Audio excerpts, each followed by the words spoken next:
বন্ধুরা দেখো কত বড় একটা পুকুরের মাছ, সোনামা পাঠিয়েছে।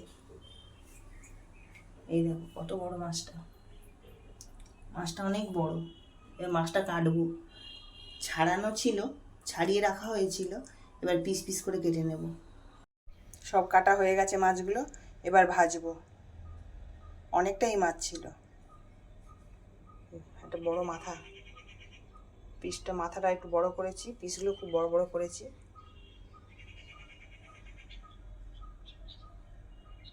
মাছগুলো সব ভাজা হয়ে গেছে, এবার তরকারি করব।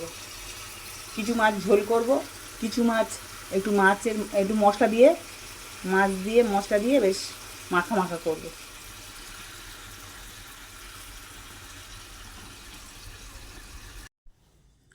এটা মাছের ঝাল করেছি, মশলা বেশি করে দিয়ে মাছের ঝাল করেছি। অনেকটাই মাছ ছিল, তাই একটু মাছের ঝাল করেছি। আর আলু দিয়ে মাছ দিয়ে ঝোল করেছি।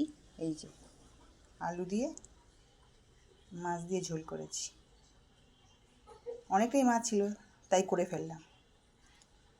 কি বলবো বন্ধুরা, এতটাই গরম, রান্না করতে আর ইচ্ছা করছে না, তাও জোর করে রান্নাটা করলাম, রান্না তো করতেই হবে।